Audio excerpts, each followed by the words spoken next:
In our headlines on this Tuesday afternoon, Russia appears to be launching a fresh offensive against Ukraine's railway infrastructure, with 5 train stations targeted in a span of 1 hour, right after a high-level US delegation's visit to Kyiv. Elon Musk has sealed a deal worth $44 billion to take the reins of Twitter. The sale essentially ends the platform's run as a public company since its 2013 initial offering. And sources claim North Korea hosted a massive military parade to mark its 90th military founding anniversary late Monday evening. Hello and welcome. You're watching the Daily Report. It's Tuesday, April 26th here in Korea. The pace of Korea's economic growth is faltering. This is according to findings for the first quarter that show a 0.7% expansion compared to the previous quarter. Jong-un has our top story. South Korea's economic growth slowed from January to March this year compared to the previous quarter. The Bank of Korea reported on Tuesday that the country's gross domestic product adjusted for inflation is estimated to have grown 0.7% on quarter in the first 3 months of this year. The country's economy grew at a slower pace compared to the 1.2% growth recorded in the fourth quarter of last year. The central bank attributed slower on-quarter growth to reduced consumer spending and corporate investment amid surging inflation and COVID-19 cases. Consumer spending was reduced by 0.5% in the first quarter, with people cutting down spending mainly on clothing, entertainment, transportation, restaurants, and lodging. Firms also spent less as investment in construction decreased by 2.4%. Facilities investment also declined by 4%, with less spending on both machinery and transportation equipment. On the other side, exports, which are the key driver of the economy, remained relatively solid, up 4.1% in the first quarter, led by semiconductors and chemical products. Imports also increased by 0.7%, driven by the rise of global oil prices. However, analysts say that based on first quarter growth, it would be difficult to achieve the central bank's 2022 economic growth projection made in February, which stands at 3%. Commenting on the first quarter growth in a social media post, Finance Minister Hong Nam-ki stressed that South Korea has achieved economic growth which has surpassed market expectations amid risks, including the spread of the Omicron variant, supply disruptions, and the war in Ukraine. He added that the country's economy has shown robust growth despite international agencies, including the IMF, slashing the global economic outlook for this year. Ji-young, Arirang News.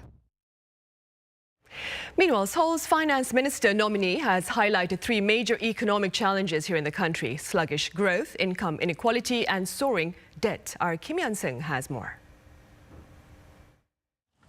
The nominee for South Korea's next finance minister has highlighted what he thinks are the economy's 3 biggest problems. Finance Minister nominee Chu Kyung-ho, who would also serve as Deputy Prime Minister if appointed, gave the National Assembly his written response to lawmakers' questions on Monday, ahead of his parliamentary confirmation hearing. He pinpointed tepid growth, the divide between rich and poor, and the increase in household and national debt as the South Korean economy's biggest challenges. For slow growth, Chu emphasized the need to improve economic conditions. This includes loosening regulations and cutting company taxes so that markets and private firms can reach their full potential. He also said the government should let private firms steer the economy. Nominee Chu said that a private-led approach will help create jobs. Chu also mentioned that the government needs to continue to strengthen efforts to help the underprivileged. On real estate, it's likely Chu will push to reform the transfer income tax and the comprehensive real estate tax system. He said that the current tax system is heavily burdening homeowners. He intends to find a way that will stabilize the real estate market and household debt. Chu's parliamentary confirmation hearing is scheduled for May 2nd. Kim Hyun-sung, Arirang News.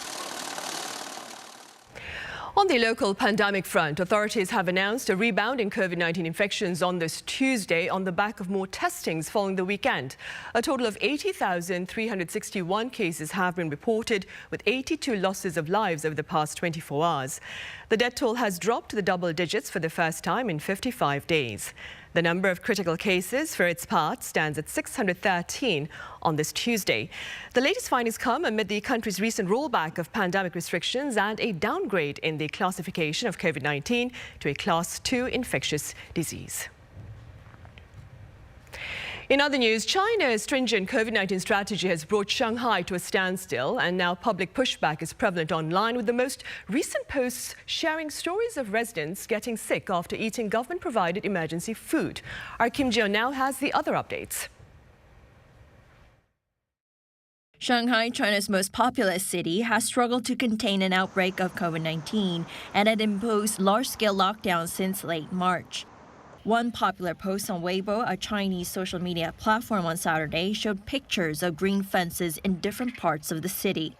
It's been reposted nearly 7,000 times and is a reminder of the outrage among residents already frustrated by the city's unending harsh lockdown. Access to food, water, and medical supplies has been slow following protocol to blockade buildings. Confirmed patients were forced into quarantine centers that are not well kept, according to those who've experienced them.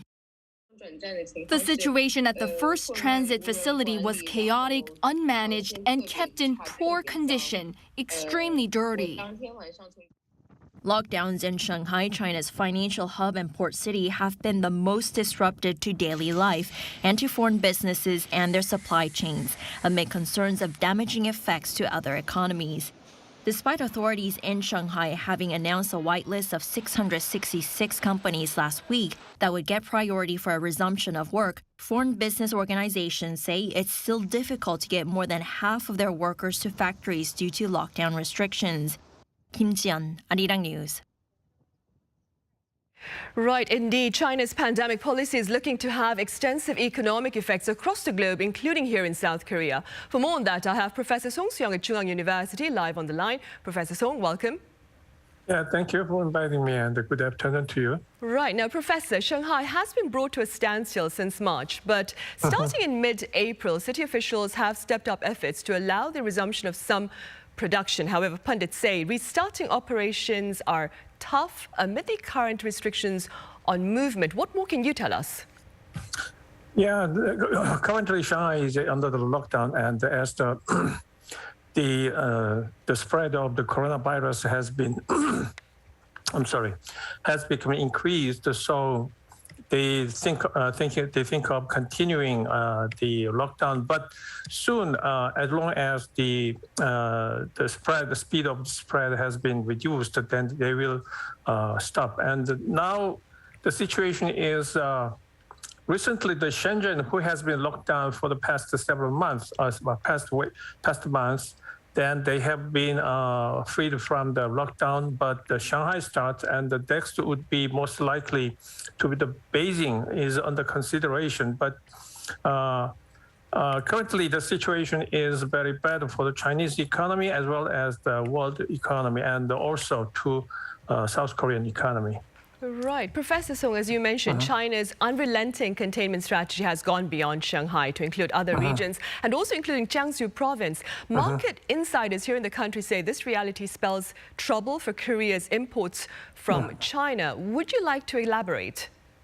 Yeah, particularly Jiangsu province is a northern part of the Shanghai. So actually, it has claimed that one of the very prosperous states nearby Shanghai. Of course, Shanghai is a very largest and the very most advanced city in China, next to Beijing, including Beijing. But Jiangsu province is particularly important because many South Korean companies has established a production facility and manufacturing companies there, particularly in such as confectionery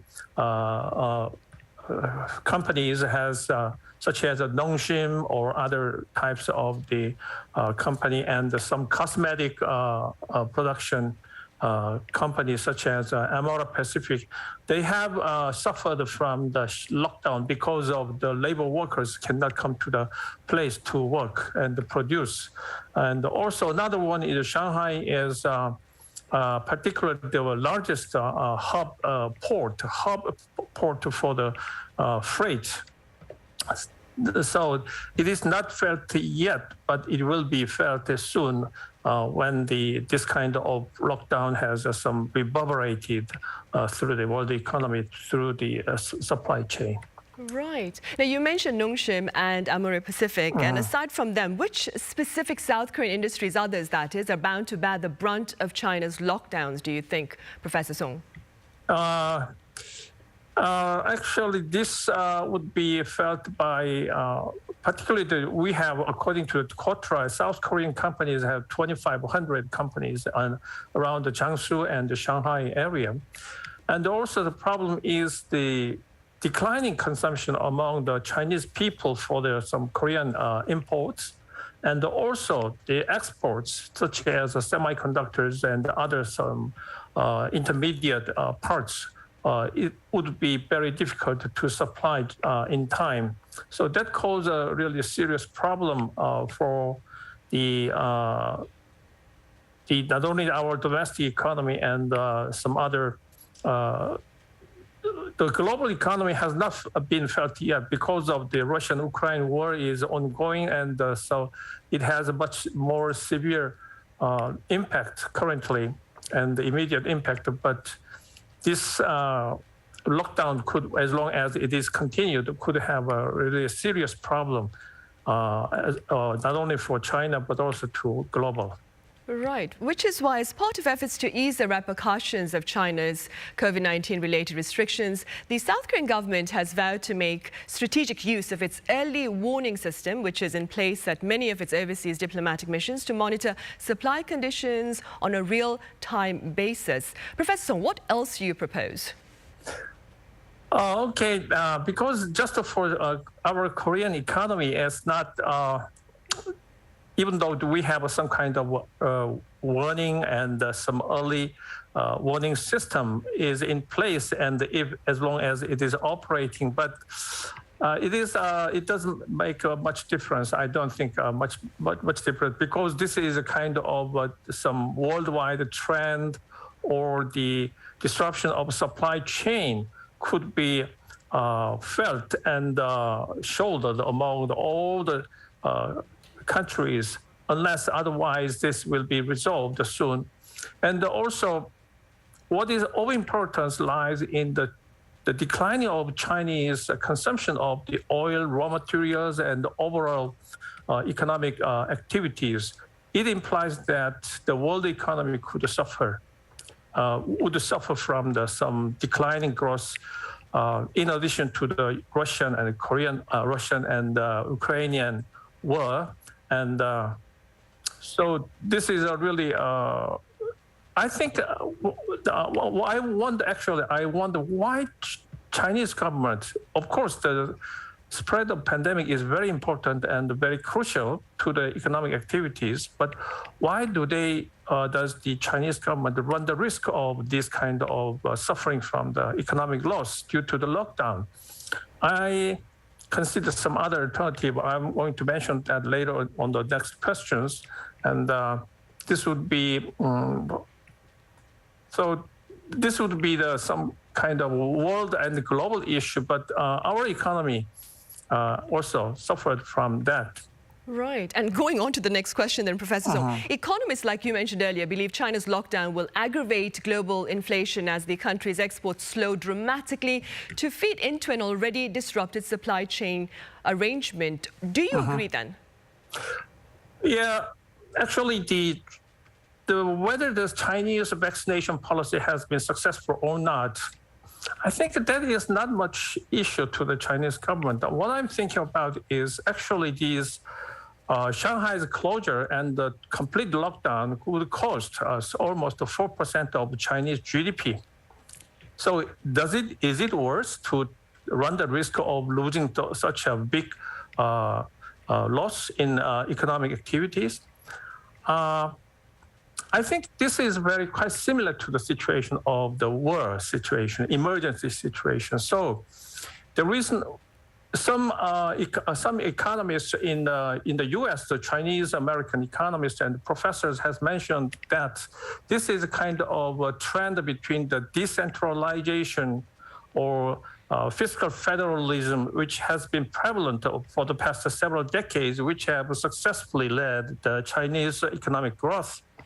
Now, this trend has been reversed, and the re-centralization. So the Chinese government, they would like to claim their power and the control over the whole economy because of the diverging economic performance between the seashore states and provinces and the inner side provinces. But I think I consider more than that.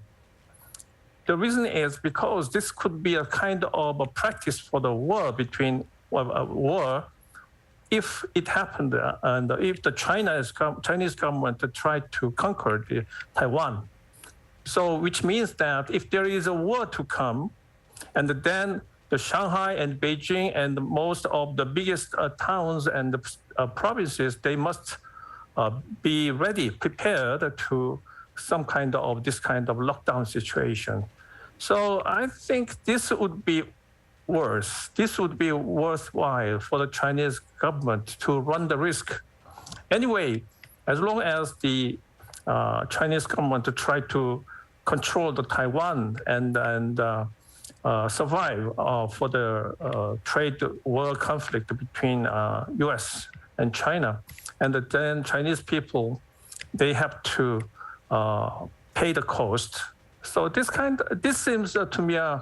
But maybe this is too much imagination and too much information, but this sounds to me like some kind of practice to be prepared for the upcoming war and some kind of this kind of lockdown situation. Right. And of course, you are sharing with us your personal opinion, though. Mm-hmm. Right. That's my personal opinion, yeah. Right. All right, Professor Song, as always, thank you very much for your time and your thoughts. Yeah, thank you.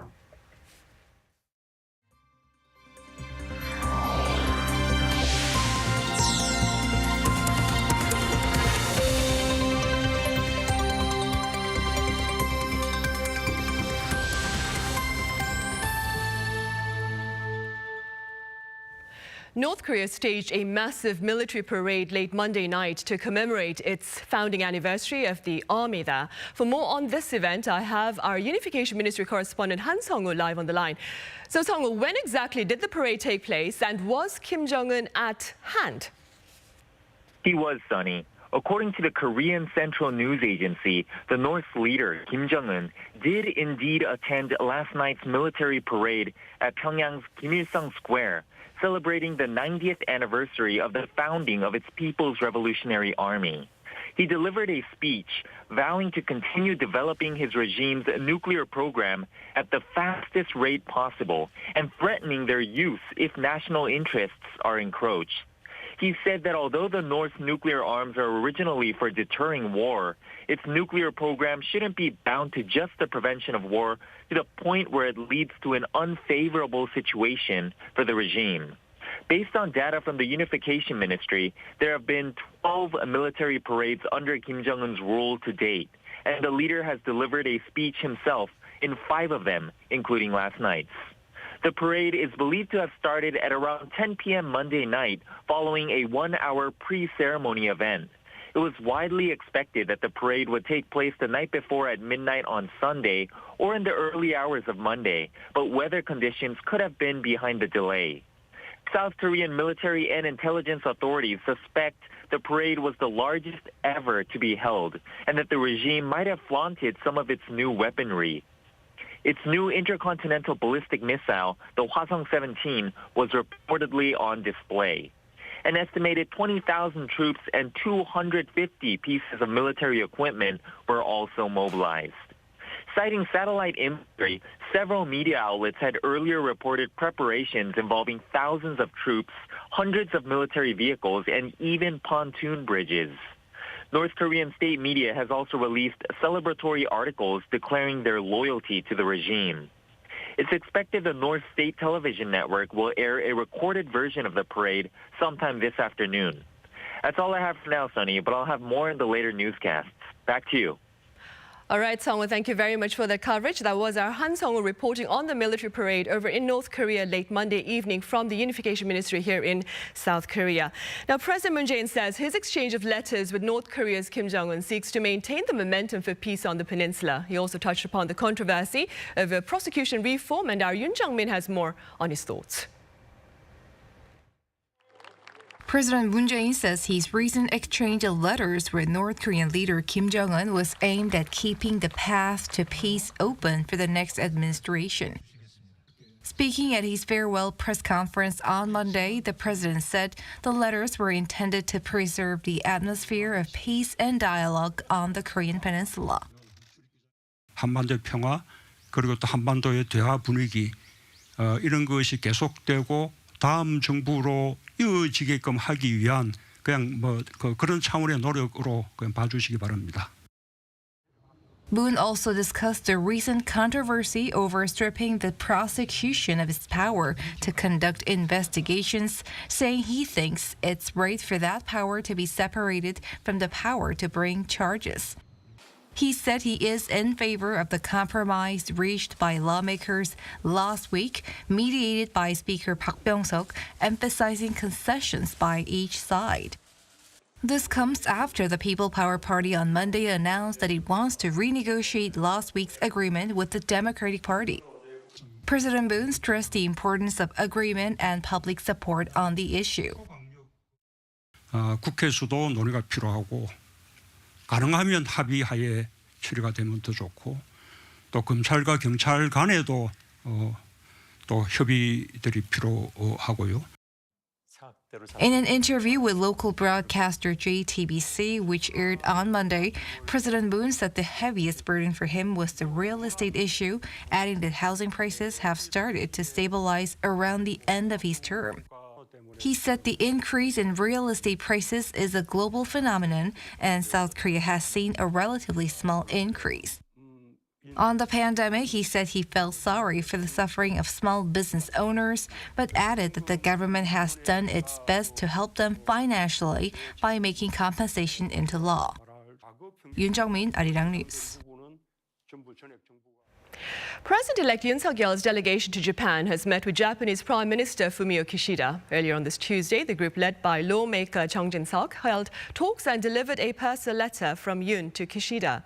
The Korean delegates landed in Tokyo on Sunday for a 5-day trip aimed at coordinating policies ahead of the launch of the Yoon administration here. Prior to its meeting with the Japanese premier, the delegation met with Japan's ministers of foreign affairs, economy and defense. Earlier this month, Yoon sent a delegation to the U.S. with a similar mission.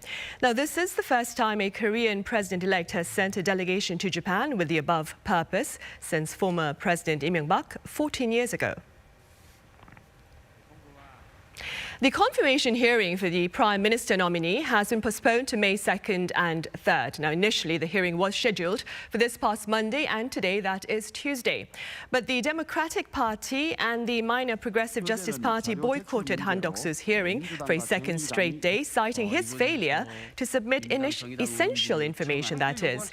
The two parties had requested information on Han's real estate dealings, on payments made to him by a law firm, and on sales of his wife's artwork. Accordingly, Yoon's People Power Party reportedly agreed to postpone the hearing date upon request from the Democratic Party.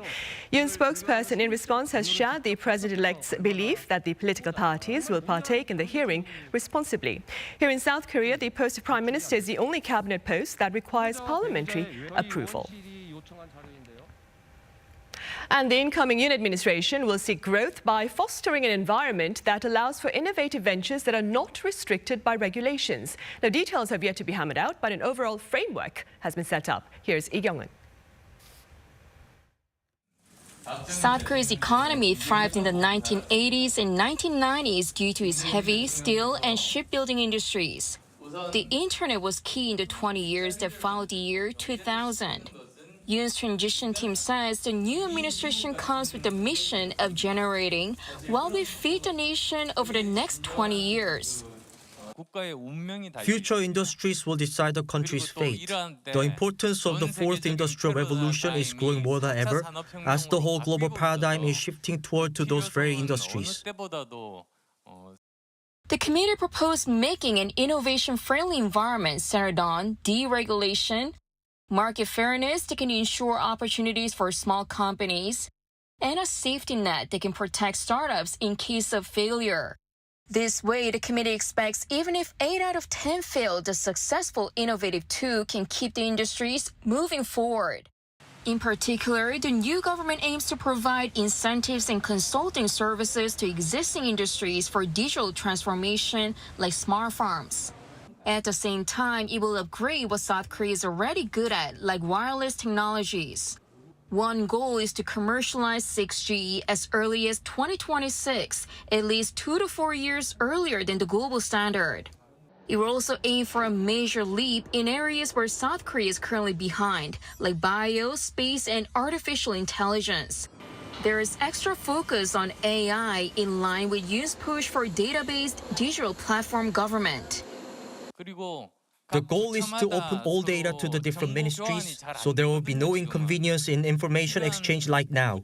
Those public data will be used in the private sector, which can facilitate AI industries. More specific plans could be announced next Tuesday when Yoon's government agendas are expected to be finalized. With so much emphasis on future industries, the committee's chair Han Duck-soo had proposed Yoon that he appoints a special secretary in charge of science and education, a unique role which it says would differentiate the incoming administration from the current one. Yoon reportedly said he will consider the idea.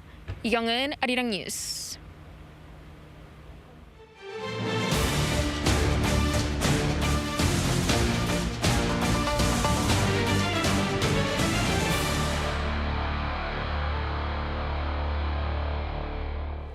The Korean age. Simply speaking, it's an age-counting concept that starts with a baby being 1 year old upon birth. Also, a person is considered 1 year older at the start of a new year, regardless of his or her actual birthday or birth month. So one's day of birth is just a day for celebration and plays no role in the age-counting process, if you will.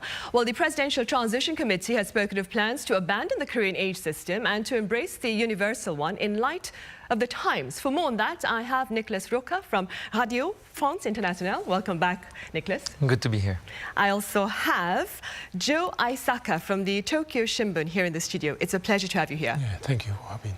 Right, we'll start with you, Nicholas, then. Let's begin with a few words from you on your understanding of the Korean age, then. So my understanding of it, because you're really quickly confronted to it when you arrive, you ask the question to someone, and it's, do you want to know my international age or my current age? So my understanding is, as you explained, you count the first 10 months that a baby spent in the womb of his mom, and then you round it up, so it makes it 1 year, and then everybody gets a year older on the solar new year. But I actually briefly encountered it when I lived in China before, where it's still, I mean, not widely used, but in the south of China and in some really traditional regions, I heard about it, but it's very different than here. It's really present here in social interaction. People actually do use it. Right, they do. And Joe, as Nicholas mentioned, there are scholars who say this manner of age counting went beyond Korean borders, and in the past it was shared by a few Asian countries like China that Nicholas said. Was this the case also over in Japan? Oh, yes, I think so. In the past, there was a similar way of counting age in Japan as well. It was used to, in daily life until the end of World War II, so 1945 around. Even now, people sometimes use traditional age in an informal situation, like religious or Buddhist, something like that, traditional ceremony. And the age counting is the same as South Korea. You age a year or two older then. Exactly. You don't become younger. Oh, yes. I see. Nicholas, this concept of being one upon birth seeks to acknowledge, like you mentioned, the 10 months that a baby spends inside his or her mother's womb, which essentially means that you are considered an individual upon conception. What are your thoughts on this? Well, I mean, when you think about it, and when it comes to abortion law, of course, it makes everything more complicated. I think it goes with the fact, for some people that try to, some researchers, it may also go with the fact that there was no concept of zero in the former counting in East Asia. But if you take this debate on the abortion perspective, I mean, it raises a few questions. There's no formal law on abortion in Korea, right? It's been decriminalized January 2021, but it's not been really legalized. So, I mean, of course, if you consider that someone's I mean, a living human person, as soon as it's conceived, it's difficult to implement on the other side an abortion law that would say, maybe, let's say, that you can abort in the 14 first weeks of your pregnancy, like it's done in a lot of different countries. So it's true that this concept also interrogates abortion law and the concept of abortion and equality. Right, it could have some very significant implications on the debate over abortion, of course. Joe, here in Korea, asking a person's age is not considered as intrusive as it is in other cultures. And essentially, knowing a person's age allows for the establishment of a pecking order between speakers. And this was mentioned by the BBC. How does this particular practice compare to that over in Japan? Yeah, in Japan, it is becoming a bit obsolete nowadays. No? Really, no, maybe Korea is the same. No? Recently, I think it's becoming impolite to ask someone's age. Oh, I see. For example, Korean feminism or the Me Too movement have developed, and people think it is rude to ask their age directly, as well as personal information, such like how much do you have income, or how much money you make, educational background, or are you married or not, or something like that. So I think this is the point. It's changing faster than in Japan. Right. Korea is faster, I think. I see. Yeah. Nicholas, what can you tell us about the practice of asking a person's age over in France?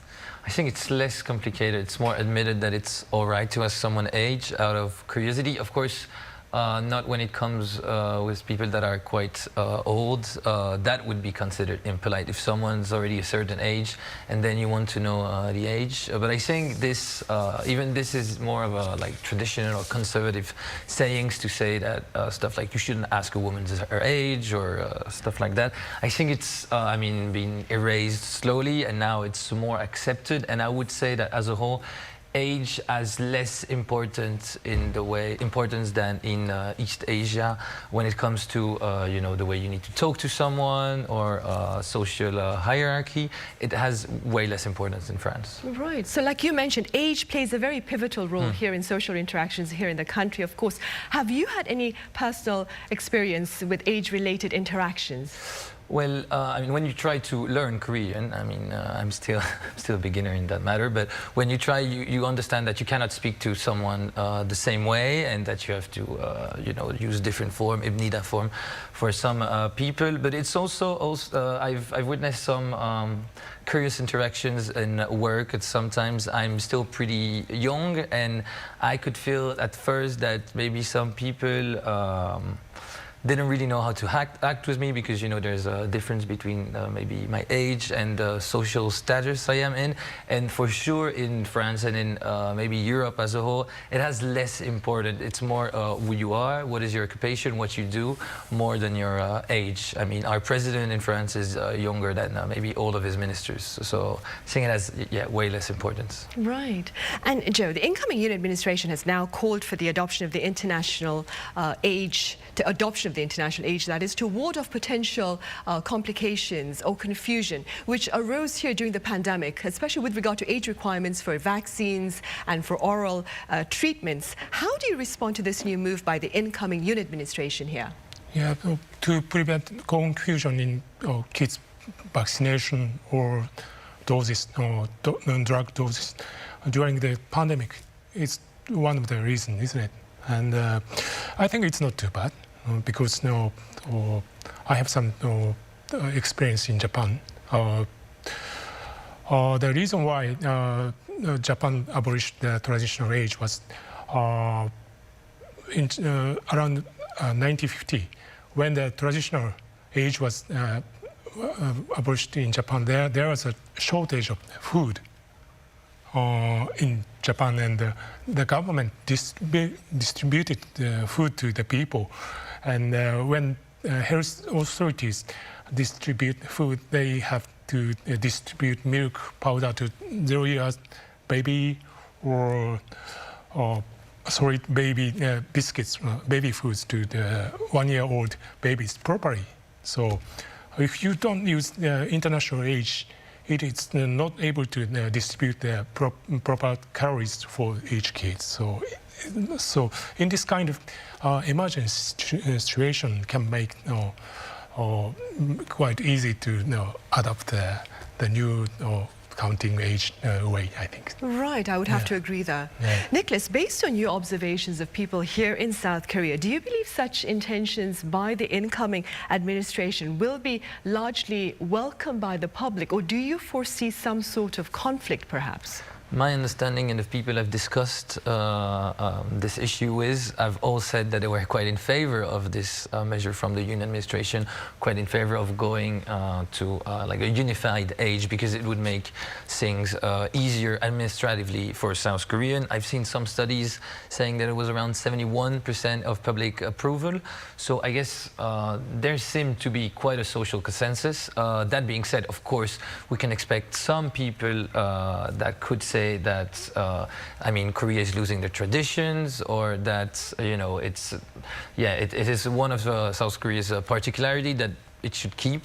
So there might be some problem, but overall it seems that people are mostly in favor of making it all more simple. Right, and I'll take the issue that you mentioned over to Joe then. Joe, some critics do claim that this abandonment of cultural practice and efforts to conform to a universal practice itself may ultimately hurt efforts to preserve Korea's traditions. Do you agree? Yes, it's yes quite and no. difficult. Yeah. It is a difficult question. Difficult, but yeah, we can have effort to preserve the Korean traditions as well as adapting new way of counting age. Yeah, let me give you an example that is relation to traditional age. Yeah, the Korean lunar calendar, lunar New Year's solar. 설날, yes. 설날 and autumn Chuseok holiday based on the lunar calendar, isn't it? So Japan used to use the lunar calendar before, actually, but now Japan uses the Western calendar formally, but officially. But however, in quite a lot of countryside, rural areas, the people use the lunar calendar still when they hold the traditional New Year's or festivals in some cases. So Korea can start to use the international age officially, but also you can continue to use the traditional age at the traditional events such like lunar, solar, or Chuseok. I think, yeah, you can preserve that. I wouldn't mind taking on the international age, as it reduces my, should I say, approach of the 50s by a couple of years. But Nicholas, what do you propose to ensure an effective implementation of the international age system here in the country? Well, I think the focus has to be put on changing the law, and it has to come to administration. I mean, we cannot change the way people are going to count or are going to say it in private. I mean, the Chinese example, it has been put administratively the international age a long time ago in China, but we can see that still some people in South China or in more rural areas continue to count this way. So I think the focus has to be on clarity when it comes to military service, when it comes to vaccine that you mentioned, when it comes to all of that, I mean, state-related issue. But I mean, this practice, this social habits might stay, and it might stay as one of Korea's particularity, and that is part of what makes Korea a specific country. But I think when it comes from the state level, they should only focus on making it clear for the people when they try to implement a policy that is age related. We can also think of like maybe the basic income that was implemented in Gyeonggi-do just for the people a certain age and all that issues. So if it's made in order to simplify the life of the people, there shouldn't be too much problems. Right, that is a good point. All right, Nicholas, thank you very much for your insight today. And Joe, thank you very much for your time and your thoughts.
Vladimir Putin appears to have ordered a fresh offensive against Ukraine's railway infrastructure. Earlier on Monday, 5 train stations were attacked within an hour.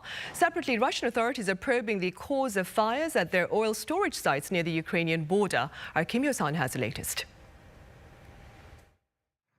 Russia says it would investigate the cause of a large fire at 2 oil storage facilities in the city of Bryansk, located some 150 kilometers northeast of its border with Ukraine. Saying the fire erupted early Monday morning, Moscow's Ministry of Energy Situations added nobody had been hurt in the incident. One of the 2 facilities is located on a military base that supplies troops for fighting in Donbas, while the other is linked to a pipeline that's used to supply Europe. There was no immediate comment from Ukraine regarding the incident. Meanwhile, in Mariupol, Russia said Monday it will open a humanitarian corridor to allow civilians trapped in the city to evacuate. However, Ukraine says no agreement has yet been reached on the matter. On the same day, Russia bombed 5 railway stations in central and western Ukraine, reportedly killing at least 5 people. Ukrainian media explained that the strikes came just hours after America's top officials visited the country's capital city via train. The news is seen as a warning to the West as it comes on the heels of U.S. Secretary of State Antony Blinken and Defense Secretary Lloyd Austin's meeting with Ukrainian President Volodymyr Zelensky.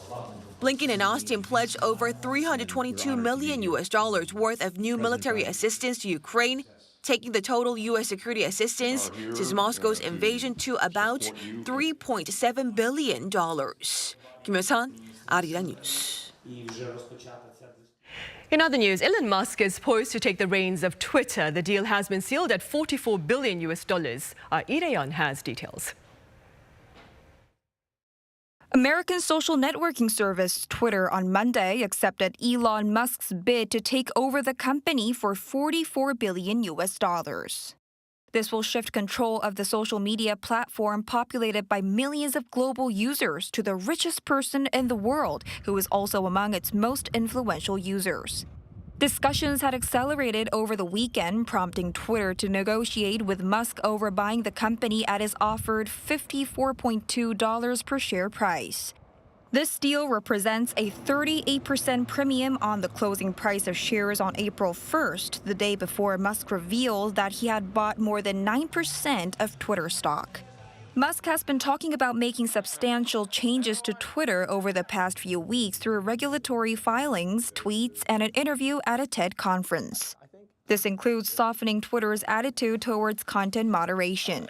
A self-described free speech absolutist, Musk said in an interview at a TED conference on April 14th that Twitter should be an inclusive arena for free speech. In a news release reporting the deal, the 50-year-old said, "Free speech is the bedrock of a functioning democracy, and Twitter is the digital town square where matters vital to the future of humanity are debated," while sharing the statement on his Twitter. He also said Twitter's algorithm for prioritizing tweets should be public and less reliant on advertising. Other alterations suggested by Musk include allowing users to write longer tweets, creating an edit feature for postings, and trying to stop spam bots. But some Twitter staff have voiced concerns over Musk's takeover. One employee told New York Times that Musk's unpredictable nature might affect the work environment at the company. With Twitter being a private company, employees' salaries are also considered a concern as workers get 50% of their salary as stock options. Meanwhile, the White House declined to comment on Musk's deal on Monday, but said that Joe Biden has long been concerned about the power of social media platforms, adding they can spread misinformation. Lee Dae-hyun, Arirang News.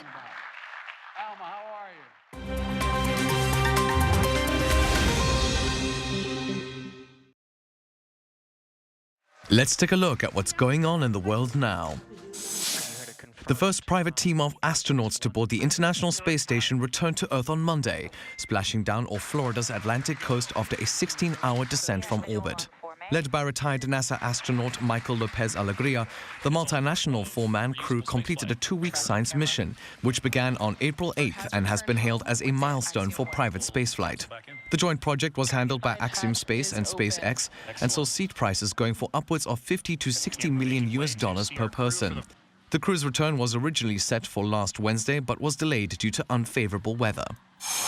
7 Greenpeace activists have been arrested by Norwegian authorities for trying to stop a tanker from delivering Russian jet fuel to Norway. In a protest against the war in Ukraine, members of the advocacy group chained themselves to the Ust-Luga tanker on Monday to prevent it from docking. According to ship tracking sites, the vessel, carrying a reported $116 million worth of jet fuel and operated by Russian gas producer Novatek, is now docked at Slagentangen port, about 85 kilometers from the capital Oslo. The ship's arrival fulfills a pre-invasion contract between Esso Norway and Russia, with the company stating that no future deals had been made since the invasion. Supermarkets in Beijing are being flooded with shoppers following a COVID-19 testing order affecting some 3.5 million people. The announcement by health authorities on Sunday sparked citywide panic buying, as residents fear a similar situation to that in Shanghai, where a 4-week lockdown has seen people struggle to source food and other essentials while locked indoors. The testing order mandates that residents in Beijing's Chaoyang district report for 3 coronavirus tests this week after the region recorded 26 of Beijing's 47 symptomatic cases since Friday. More than a dozen residential buildings have already been put under lockdown in the area.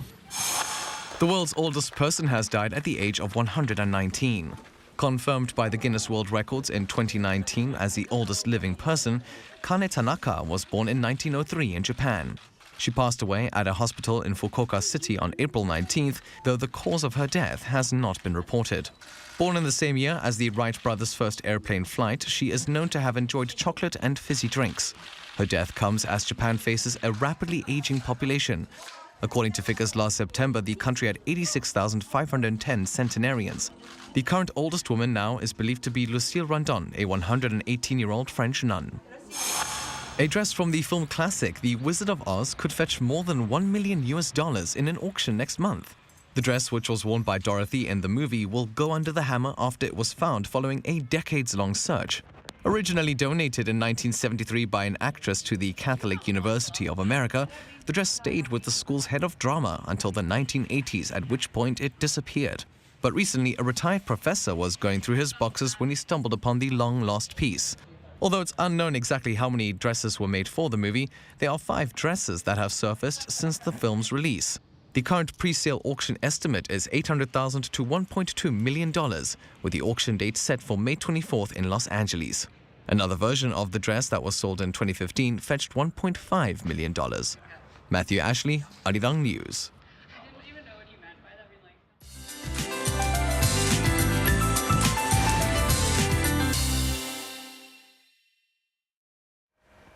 Good Tuesday afternoon. As rain cloud is pushed away toward the East Sea, Seoul is no longer seeing rain and other regions will gradually brighten up. We're expecting the worst scenario, but fortunately, the strong wind advisory on Jeju and the south coast has been lifted. However, a heavy rain alert remains in place for a portion of Jeju with up to 80mm forecast. so please be extra careful and stay safe.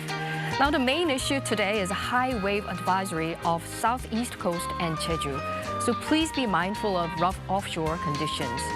And after the rain fades, highs in central areas will climb to nearly 30 degrees, pretty muggy in the afternoon. And meanwhile, southern areas remain much cooler with gray skies. But tomorrow morning, low in Seoul will take a big tumble to 10 degrees, so please bundle up on your morning commute. And we're expecting another round of spring showers in the forecast on Friday. Now let's take a look at the worldwide weather conditions.